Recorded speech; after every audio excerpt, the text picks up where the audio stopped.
If you consider yourself, a philosophical student, if you study psychology, if you're in a university or whatever, if you don't read Kant, you're a fraud.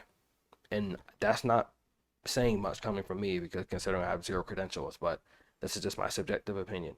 If you consider yourself a theologian or a philosopher or a psychologist and you haven't read either logic or critique of pure reason, you are an absolute fraud.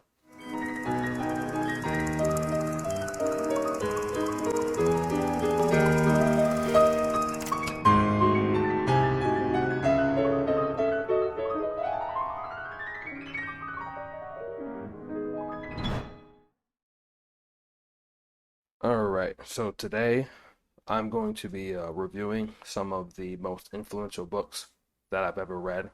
Um, a lot of people on Twitter, a lot of my Twitter followers have suggested I do this. They always ask me every time I tweet something or we talk about a discussion, they'll ask me what's my favorite or what's my most influential books ever. Or if I post something on my story, they'll say, well, what book is that? And I always tell them it's either something, something in this stack, like right here, something in my eye. What the hell? But anyway, so I figured I'd just make a video about this. This is going to be kind of long. It's not going to be anything entertaining, or it might be. I'm just going to go over three of my most influential books that I've ever read. Um, and I'll try to go into detail as much as possible. I'm not positioning myself as an expert or on any of these topics. I'm not an expert. I'm literally just, a guy sharing my thoughts on the internet. So that's that. So we're just gonna not waste any time here. I'm just gonna go right into it. So the first one I have to go to, first influential book ever, was Paul Tillich's The Courage to Be. I don't know if this is even focused or anything. If you can see this, uh, I read this one. I believe it was in November last year. Uh, Paul Tillich, just to go a brief synopsis of him. He was a theologian, a German American theologian, very popular amongst American intellectuals, not so much as German. He was born in like the 19th century, fought in World War One. Um, the thing with Tillich is his ideas are so complex and it's gonna be hard to truncate this down in a video like this. You could think of Tillich as a theological version of Jung almost. He was very grounded in the Stoic and Christian. I mean, he's a theologian for Christ's sakes. I mean, he was really, really grounded in Christianity and that whole religious realm. But it's kind of difficult with Tillich because despite his thesis and his papers that he wrote, that he wrote on you know, theocracy and Christianity. He actually so during World War One, as you know, he was German. I should say that in the beginning. He was German, and fighting in World War One, as you know, at the end of World War One, Germany was just in complete shreds. After the Treaty of Versailles was signed, they were just in just complete nihilism. There was a huge spread of nihilistic and just a loss of everything during that time when World War One ended in 1918. There was this, and that was the same exact time during in Soviet 1917 of Red October with all the socialists, all these ideas were beginning bubbling up in that part of the world. And not just Tillich he obviously was tempted by those ideas as well as Heidegger. He was probably most famous uh, philosopher Martin Heidegger. He was, I mean, fully engulfed in the Nazi movement. And what separates Tillich is he was actually against the Nazi movement. So in the beginning of World War II, And when Hitler was gaining power in Germany, when he was promoted chancellor in 1933, Paul Tillich was actually very openly against the socialist movement, even though he was sympathetic towards it. You have to contextualize. This is like the postmodern thing when people like to point out people's faults like within history without contextualizing where they were. You have to put yourself in his shoes. Like he was in, and then that's not excusing the horrific actions of the 20th century. Like you have to be able to distinguish those two things. You have to be able to position yourself as someone in Paul Tillich's shoes who was surrounded by this I mean rife with anti-Semitism, rife with socialist nationalistic movements around him. Like you have to position yourself in his shoes. Like do you really think that you would have been any different? Like you can do the same thing in America during the antebellum South. Like if you were a person of not of color, do you think you would have been, if you were some type of moral superior Caucasian, do you think that you would have been any different? Like put yourself in these people's shoes without undermining the evil of their actions. I think that's really important that people should be able to do that without thinking that's some sort of hypocrisy or anything. But anyway, back to Tillich. Tillich's ideas were really special to me. And the reason why it stuck out is because I'm going to go into it. The reason why it stuck out is because he was a theologian, but his ideas were very Gnostic and they were very philosophical, more than strict, more than just strict sticking to the paper with Christian doctrine. And that whole world of Gnosticism and deviating from the text and going into like this just complete nonsense. You had to be careful reading people like Tillich, and especially people like Jung, were to get into him, because they are famous or infamous for doing that. But anyway, The Courage to Be was this was probably one of his best books that he wrote. He wrote another one, I forgot the title of it, but the reason why this one stuck out to me is because he argued, what courage was, what it meant to him, and he also argued it was a strictly ontological book. So for people that don't know what that is, he made a lot of ontological arguments for what courage is, for state of being, like actual being courage, rather than a more modern depth psychology version of what courage or anxiety would be. And he actually got into anxiety. I'm going to read a portion of it right now. But very influential on me. His ideas about being and non-being, his courage of in spite of. It was very it just felt like a really classical 20th century philosophical text. It's just like I don't know. It just there's something about it that just really stuck out to me. So I'm just gonna read one part of this that really stuck out. So this is about he's going into anxiety and talking about the pathological anxiety of the precondition to being susceptible towards those totalitarian regimes and what leads towards that collectivist attitude. So where's a good place to start? And he actually didn't think that anxiety should be, well, he did. He didn't think that the proper level of analysis of thinking about anxiety was at the psychological level, which is something also very odd about Tillich. He thought of anxiety as a ontological state. So not just a pure, and not even a neurological state. He thought of anxiety as the expression of non-being. So before we get into that, it's important that, and this is all over the place, just deal with it, because that's just how I am. You have to understand this idea of being and non-being, and he gets that from Plato, and that's the Aristotelian forms of matter and form. That's where he's deriving these ideas from.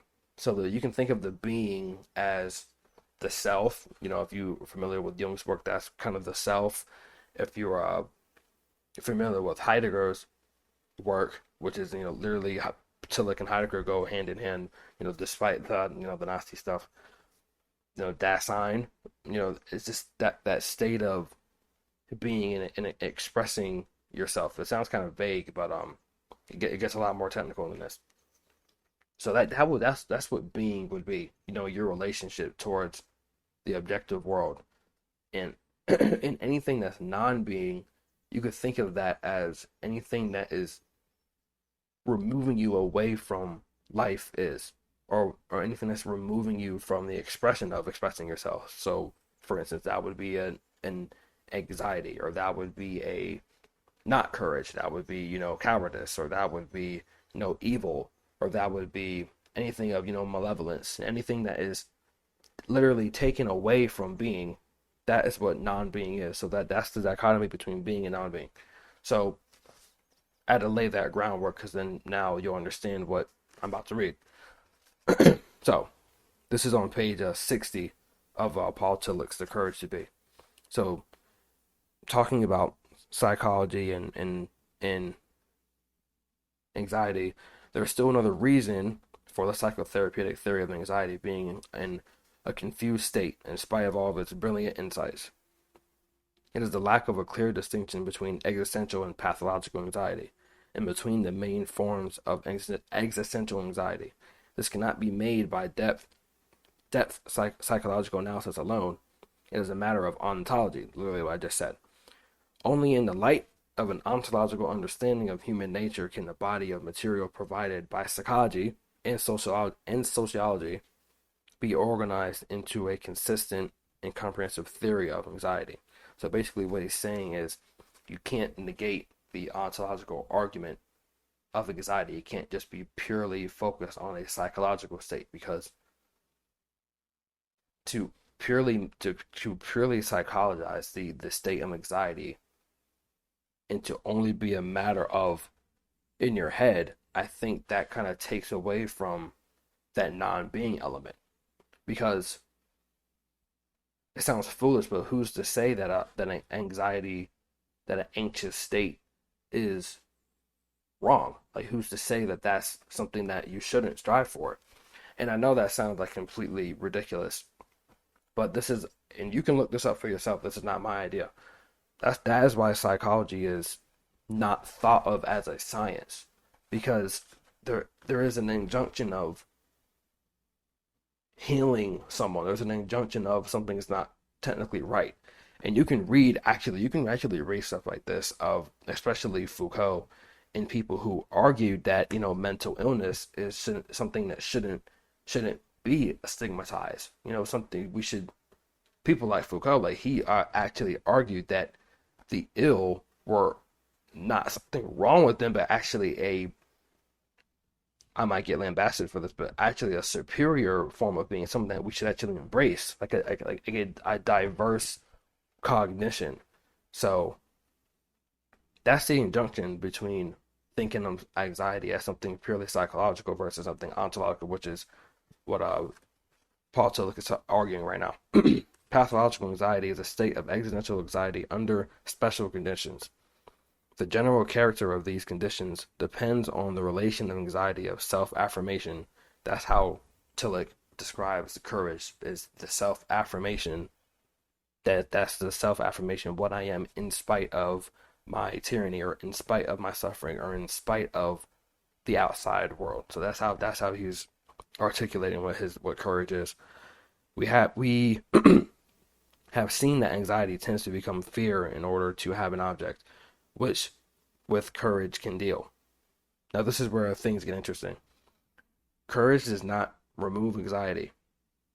Since anxiety is existential, meaning that there's an actual existential problem of being anxious, because you are participating with that non-being of yourself. You are that is the, what's the word I'm looking for? I'm not gonna remember it. But there's something non-being about being anxious, or something non-being about being in a depressed state. So he's arguing right now that courage does not remove the anxiety. Since anxiety isn't existential, it cannot be removed. So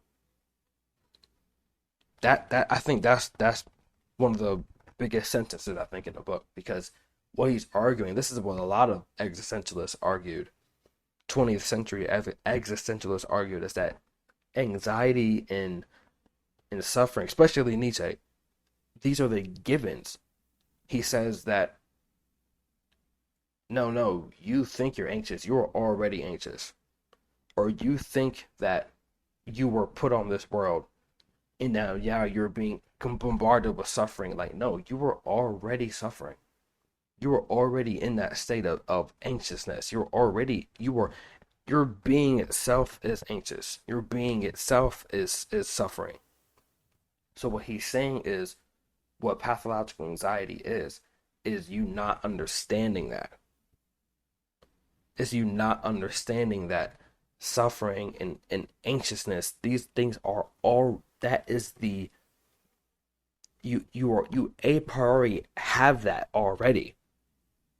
And I think that that's one of the most important things in this book, is because we often think that something is happening to me, or, and I know this, I'm not trying to, belittle anyone's situation. It's like there are some things that just knock you off your heels. Like, someone gets ill, you get ill, you die. You don't want that happening.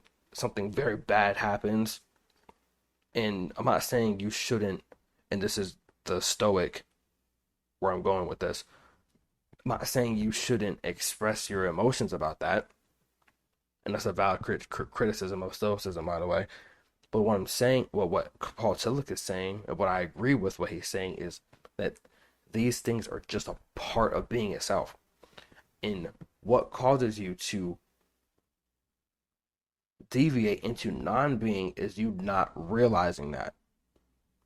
Is you not realizing that I was never guaranteed a happy life to begin with.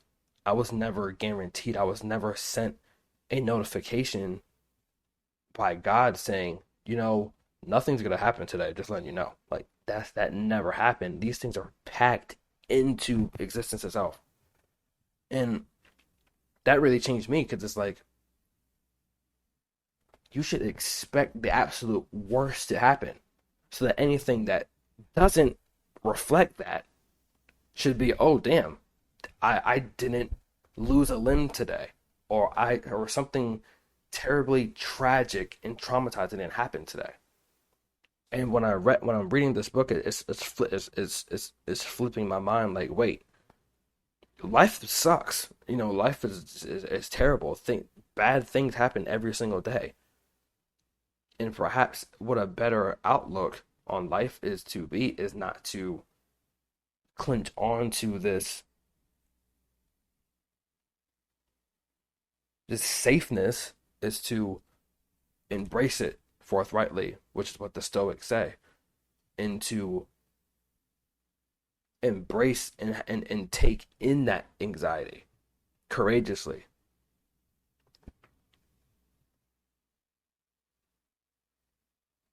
So that's why I like Tillich. This is a really great book. It's really short. It's only about like 100 something pages. So that's Paul Tillich's The Courage to Be. That's why very, very, very influential book that I read. All right, so that was number one. Number two, I'm gonna, if this one lost you, I apologize, because now things are about to get weird. Second book that was very influential to my thinking, and a person in general who just influences me, that would be Immanuel Kant, Logic. Now, if you consider yourself, a philosophical student, if you study psychology, if you're in a university or whatever, if you don't read Kant, you're a fraud. And that's not saying much coming from me, because considering I have zero credentials, but this is just my subjective opinion. If you consider yourself a theologian or a philosopher or a psychologist, and you haven't read either Logic or Critique of Pure Reason, you are an absolute fraud. I say that because Kant is the backbone of Western thinking. Him and Hume, by the way. And Hume and Kant were huge influences on Jung's work, and Jung literally influenced everyone else. So you have to go back to the source. You have to this is like the this is like I don't know. You're just a fraud if you haven't read any Kant. I mean, I just don't know what to I just don't know what to say. Now, for those of you who don't know, Kant was one of the Enlightenment thinkers. So this is going way, way, way back. And just his thoughts and his thought patterns. I think him and Hume, David Hume, even though he was first, but Kant added on to Hume's work. Their work complements each other so much. Hume is he is a Scottish philosopher. He was famously known for his you can't derive an ought from an is. I think that's like the like you just can't get out of that. What Kant did was he added on to this, and it's crazy because these thinkers are what opened the door for that postmodern, but that's a whole different video. What Kant work was so I think was so influential, and I'll get to this book, but I have to do this. It's because he not only did he say, wait a minute, so yeah, humans right. There is too many facts, and you can't derive what you should do from the plethora of facts. So he said yes, check mark, but he said also it's impossible to decipher what you should do or how you should act from this stimuli without an a priori interpretive framework. And I think that is what just makes Kant just like the badass or among philosophers, because you can't interpret. This is what he said in perhaps critique of pure reason was better choice than logic, but I'll explain shortly. But you can't, and this is exactly, and if this is like too off the walls, just look at what happened in the United States among with COVID and people saying that oh, we're trusting the science or we're going with what the science says. What we do is we look at the data and then we draw unerring philosophical points straight from this data, and then we import that algorithmically into our heads, into our policy, and that is, and if you had any sense, that's what you should do as well. It's like you can't make it more obvious that you don't think. Like, seriously, where on earth do you get within these facts how you should act? Someone calling me right now during a video? Come on. There is no way to know how you should act from the plethora of facts. And you can, and this is why Kant is important, is because it's like, well, yes, you can. If you see a baby falling from a tree, you obviously know that that baby is going to get hurt and he's going to hit the head unless I run over there really, really quick and go save him. So in Hume's world, that would be the impression. He taught in Hume in his book. I should have put this on the list. It was not a human treatise. No, it was a treatise for human nature. Yeah, he talks about his impressions and ideas. So the impression would be that that is a tree, or that is an object. So the impression would be, there is a small, feeble infant falling from this large object, and I know with my scientific brain that gravity will pull him down and cause him to hit his body onto the hard surface, and something bad could happen. That is what the non-moralistic viewpoint of that phenomena is. And what Kant said was, why do you care about the baby hitting its head anyway? Why is that a problem? Why do you care about just a baby? Like, why do you care about that?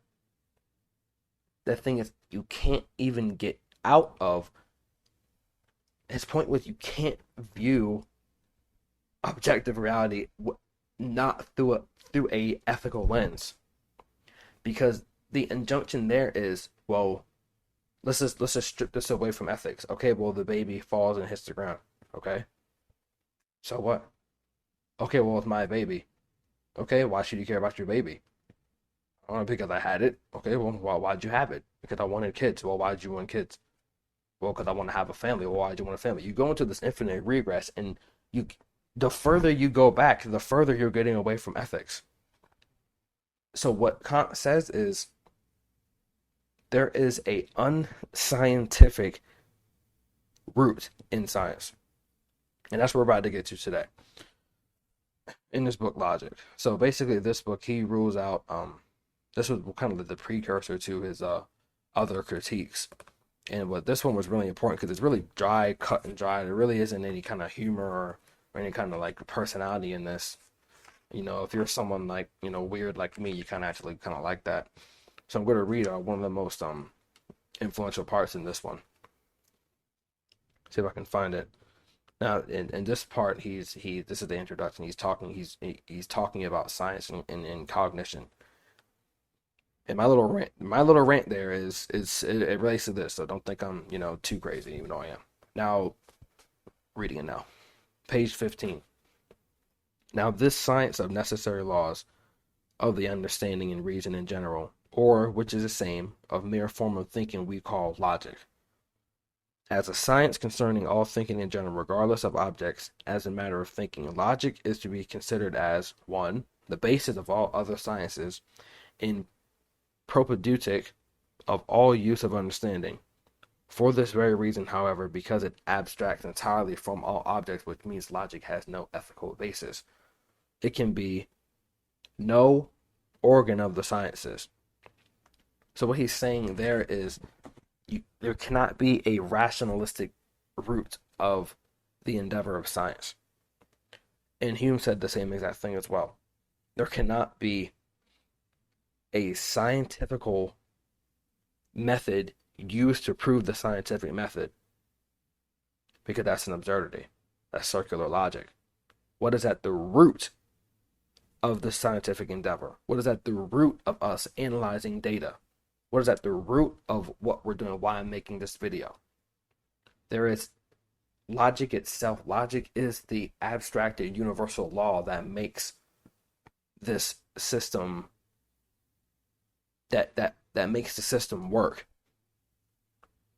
You can think of logic as, logic has no parameters. I know this is a really weird thought because logic and reasoning has no parameters. So, for instance, I just started taking jiu-jitsu 3 weeks ago. I've been doing it kind of for like a month now. I'm really loving it. There is really, I'm taking mixed martial arts. And there is a hip throw. So I'm in judo. There's a hip throw called a goshi. You gotta scientifically prove what the goshi is. I mean, called big hip toss. You're gonna prove through that syntax what that move is. Like there is no. That was a horrible example. My point there was there is no, that you cannot logically prove it. I'm telling you, this is exactly this thought process is what opens the door towards postmodernism, because it's saying that there is no meaning beyond the text. That's kind of where I was going with that. So just because this hip talks are called Nagoshi, where does that lie? Does it lie in the letters Nagoshi? Does it lie in what I'm saying out of my mouth? Where is the actual hip toss? And the postmodernists say that there is no hip toss because there is no meaning outside of this text, because I can interpret that any kind of way I wanted to. In what other modern thinkers corrected this, or the modern thinkers like Nietzsche and Kant and Hume, they were only just stating the facts.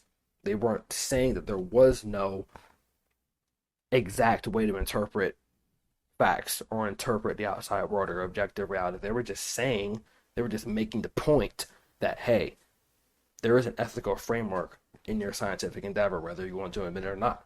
Humans just saying, hey, I know you see all these facts here, but you really can't decide what you're going to do unless you step outside of facts. They were just saying that. They were just the messengers.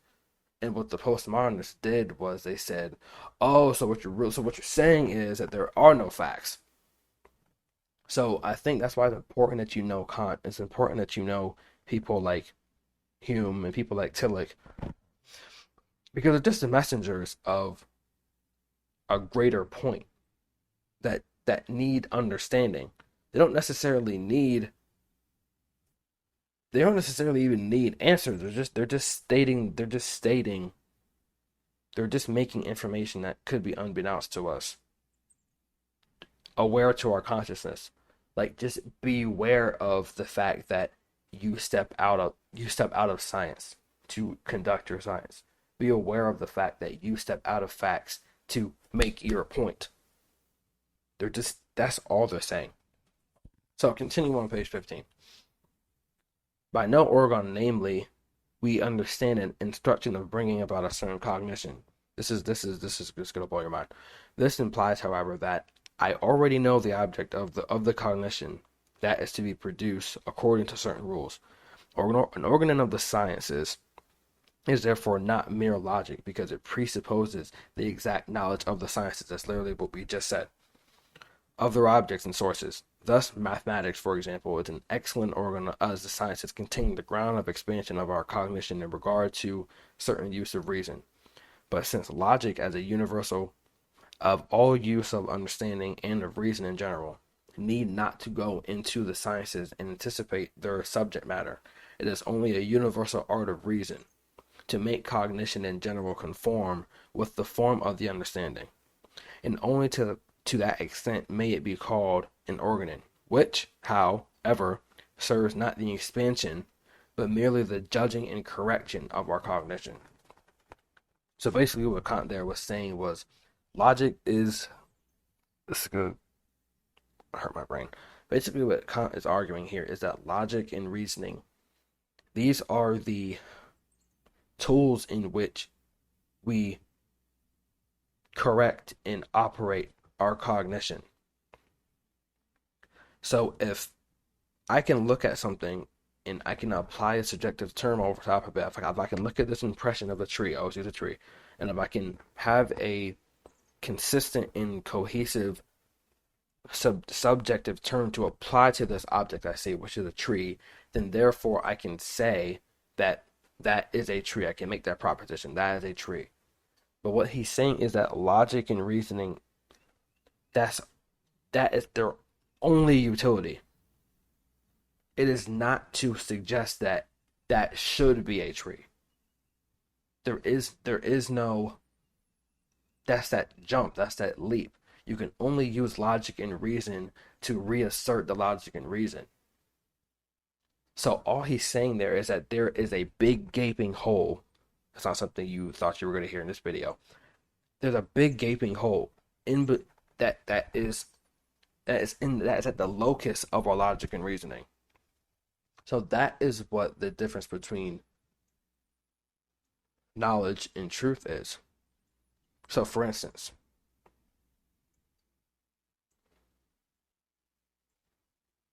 I can make a new language right now.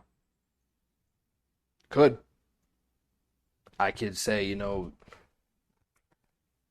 I can literally make a new language right now, and I could teach it to other people. I could just spread it, and then let's say I managed to get 20 people. Let's call it colonies. I get 20 people to, if I can be managed to do that, I can get like 20 people to start speaking fluent colonies, and let's say we even get slang. We even float off of that. We even adopt our own slang words. So now not only just colonies, but now we have a slang, a patois within the colonies. Let's just say that we can do that. You cannot you What Kant is saying is that that is a valid language in and of itself. You can't say that, oh well, that doesn't make any sense. You're just speaking gibberish. Like, no, I made a language.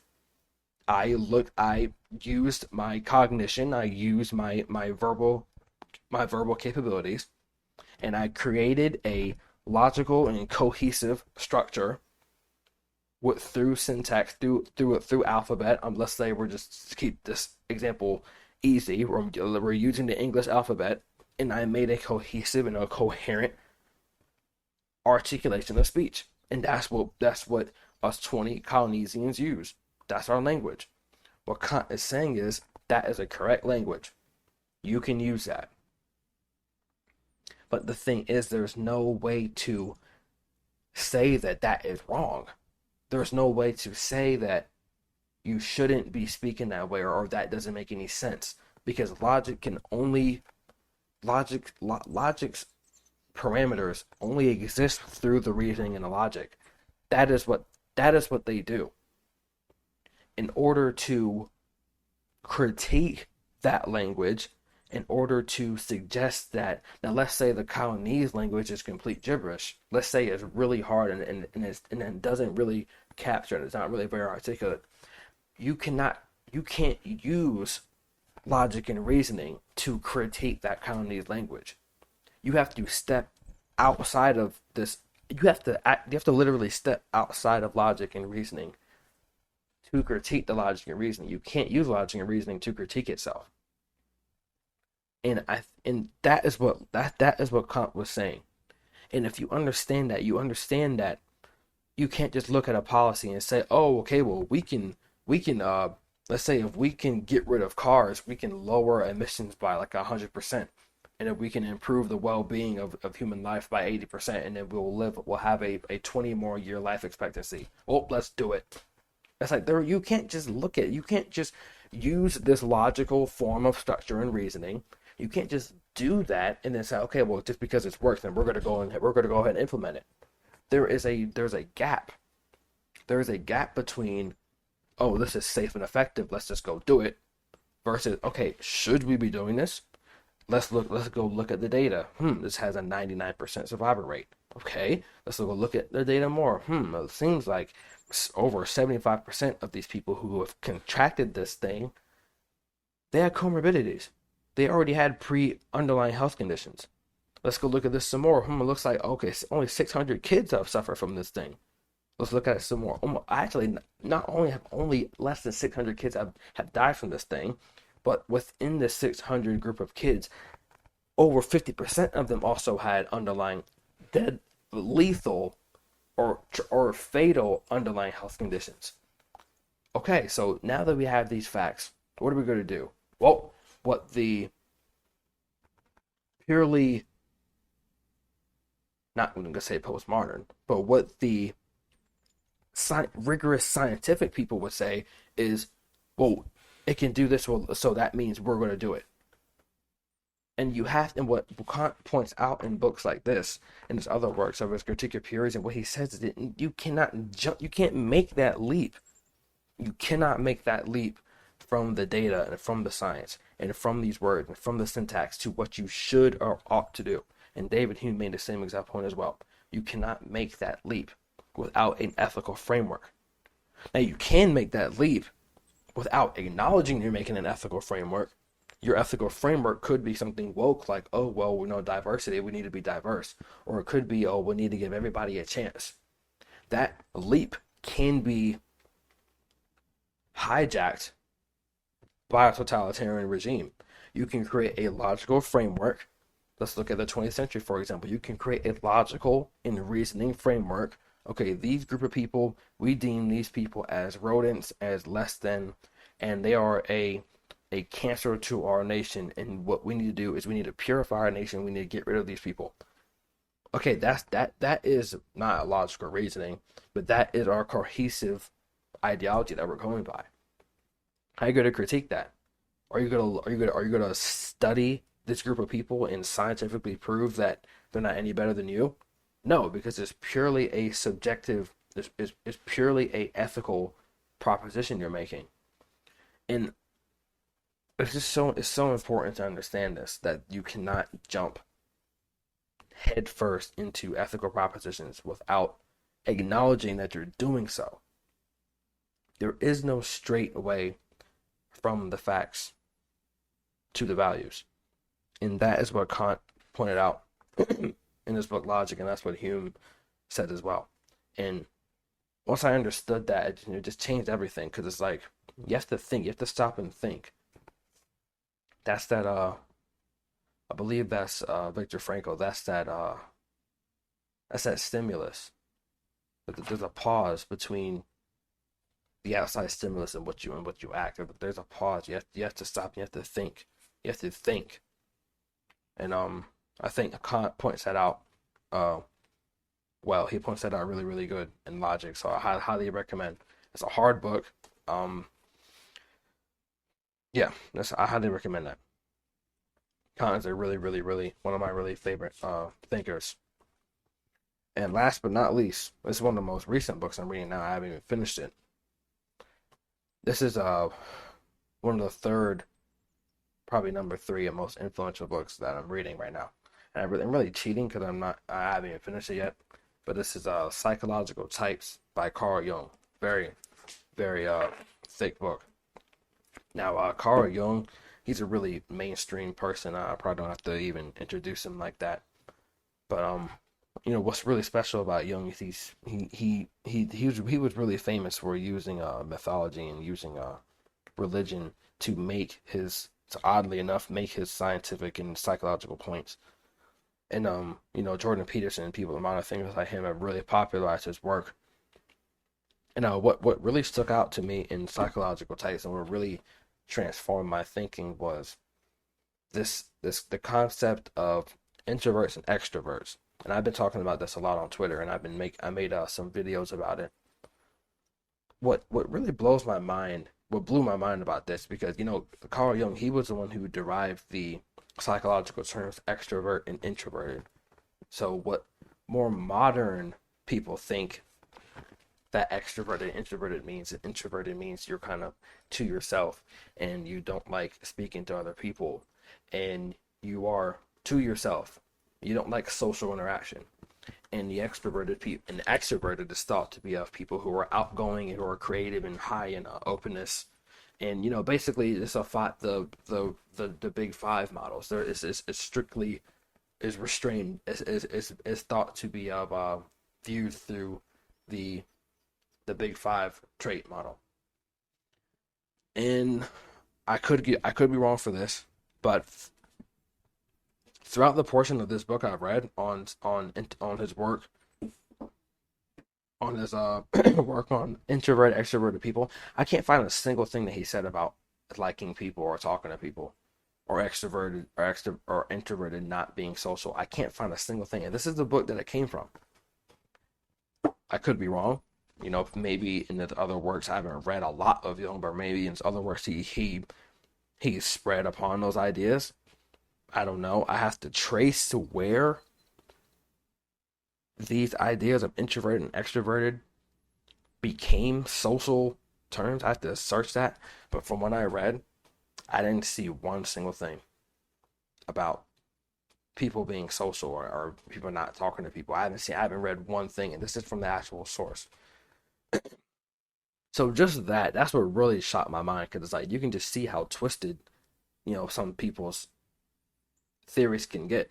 And you've seen that definitely in the United States, how the Bible was being used and it was being contorted to promote the enslavement of other people. I mean, you can see how that's a really drastic example, but and I'm not saying there's some kind of weird, like, demonic urge to, deviate from what Jung originally said. I'm not saying that, but you can just see how, I guess, how some people's text can be misinterpreted on a massive scale. But I think what Jung was really saying about introverted and extroverted people was the biggest difference, from what I've read, is that this is a cognitive difference between introverts and extroverted people. And what that cognitive difference then expresses itself through social behavior. So I don't think the root of the dichotomy between introverts and extroverts is thought to be of a purely, not even psychological or a behavioral analysis, but I think I truly believe it's a cognitive difference. And after reading, this portion of this book, I'm going to explain why. So this is on very influential. This really changed my my thinking. And before I even get to that, he actually used different he juxtaposed different people throughout history, and for example, he was talking about Martin Luther.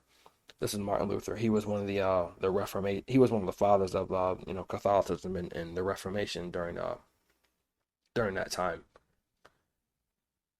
During that time of that revolution between the Enlightenment and how the the thoughts of religion and God were kind of being stripped away, and then we were getting strictly scientific, and God was kind of floating off into space.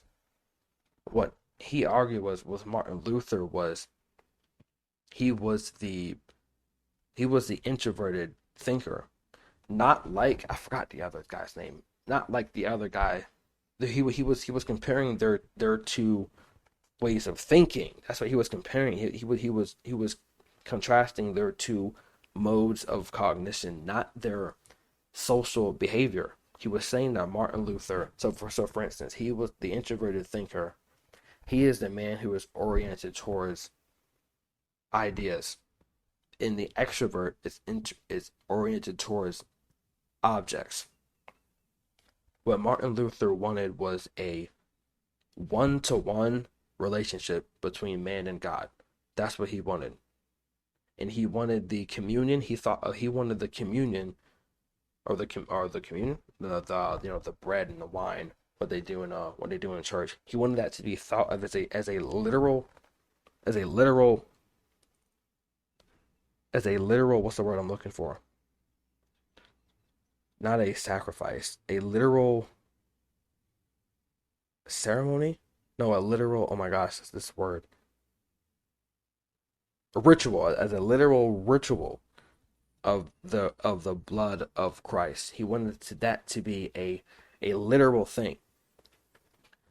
The other person he compared him to wanted to, I forgot his name. I need to look it up. This popular theologian, opposite from Martin Luther, he wanted the communion to be an idea, to be a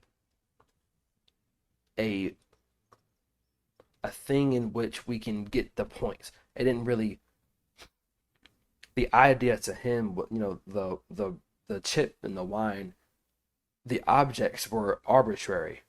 It was about doing. It was about. It didn't matter if it was a bread or if it was like a piece of beef jerky. It didn't matter. The objects didn't matter to him. He wanted to express this higher level of consciousness through a ritual. Martin Luther wanted to do this strictly by the book. And when you juxtapose those two modes of thinking, Jung separated these two ways of thinking because it's very important. Extroverted people, what makes them highly social, what makes them more prone to, being high in openness and higher in creativity is because the object is arbitrary to the extrovert. It doesn't matter what you are. The extrovert essentially has a egocentric mode. It needs to live through something. It needs something to perform its tasks, to perform its cognition. It needs something. I need to work on something, no matter what it is. That's the difference between, and if Martin Luther and the other guy, that's too complex of an example. I thought of this one the other day. You can look at the dichotomy between business owners and entrepreneurs. Oh my God, it's so good. So I consider myself an entrepreneur, not a business owner. You need to understand the difference cognitively and socially. I'm not saying the social differences doesn't matter. That's silly. I'm saying the cognitive differences are more potent because it matters. The entrepreneur hops from business to business. He's creative. He wants to delegate tasks. He needs to that root word, not root word, the prefix extra. He needs to exude it out. You do this work. I need to hire this person to do this job. I need to hire this person to do this job. Okay, guys, wait, I need to go work on my other thing. I'm hopping to this business now. Okay, now I need to go do this, or I need to delegate these tasks to this other person. The entrepreneur just needs something. He needs to just give him something to in his hand so he can go do what he needs to do. The business owner, if you ever realize this, that this is like usually the person, the one man in the shop, or it's called like Bob's Burgers or something. He is introverted. He is he wants to do things his way. He's not he doesn't just need something. He everything textbook. It is if this one sandwich gets this amount of lettuce on it, then it needs to be that amount every single time. There is no unwavering. It needs to be this. That is what it is. The introvert and the extrovert, their differences are cognitive, because the introvert rises every occurrence to an experience, and the introvert is oriented towards this object. It's very technical. It's very hard to idea to grasp, but I'm going to hopefully this excerpt will explain it better. This is on page 50 of Jung's Psychological Types. Really, really, really great book. The man who is oriented towards the idea apprehends and reacts from the standpoint of the idea. But the man who is oriented to the object apprehends and reacts from the standpoint of the sensation. For him, the abstract is of secondary importance. He's describing the introvert there. The abstract is of secondary importance to the introvert. So the introvert person doesn't care that, well, I can do this with anything. The introvert doesn't necessarily care that, well, it doesn't have to be a chip and wine. It could be juice, or it could be beer, or it could be this. He doesn't care that you can do this ritual with virtually anything. The introvert needs to the introvert is oriented towards this object. He wants to do it this way, and that is what gives rise to you can think, okay, someone is oriented towards doing something their way and doing it the right way. How could that play out socially? So you could say that, okay, so that means that person is low in openness. So someone who is strict and wants to abide by the rule is low in openness. Someone who is strict and abides by the rule is low in creativity. And these traits overcompensate for each other. So your compensation for your lowness in creativity is your willfulness to do things textbook strictly by the rules, and to be highly conscientious. That is your overcompensation for your lack of creativity. And that's why you'll see managers, or you'll see people in administrative positions. They're not creative. They do things by the book. We're doing it this way. I need this done by this specific time, at this moment, at this place. And if it's not done at that time, at this place, this specific way, then your ass is done. That is that introverted thinking. That's introverted thinking. The extrovert thinking is the complete opposite. Well, I don't care how you do it. I just need to get it done. So you see the difference there. The extrovert, the objects are arbitrary to the extrovert, because the extrovert abstract and say, oh, well, I know you didn't do it that way. I don't really get it. There really is no right way to do it, as long as you just get it done. That's how the extrovert thinks. And because the extrovert doesn't blind himself to the object, he can abstract and say, well, who else can I get to do this? You're not special to the extrovert. That's why he wants to talk to you so much. I mean, it's weird to say, but the extrovert doesn't care what you are. He's supposed to talk to you. You are of secondary. The abstract is of secondary importance to the introvert, and the object to abstract is of secondary importance to the extrovert. And when I read this book, and when I understood this, it really made sense, because that is what explained the social behaviors that's what explained that, because I think that's a deeper way of looking at it. Because the cognitive events give rise to the personality traits. I don't think the personality traits dictate the cognition. I think that's an opposite way of looking at it. I truly think that Jung, in his analysis of extroverts and introverts, he was making a cognitive point, not social or behavioral. I plan on making a 30-minute video. That was foolish of me. So that was the three most influential books that I read. Paul Tillich's The Courage to Be, Immanuel Kant, Logic, great book, and Carl Jung's Psychological Types. You know, these three books I make probably 60% of my content are ideas from these books, and there are other ones I didn't include because they're kind of they're kind of mainstream, like Nietzsche's Beyond Good and Evil. That was a really good one.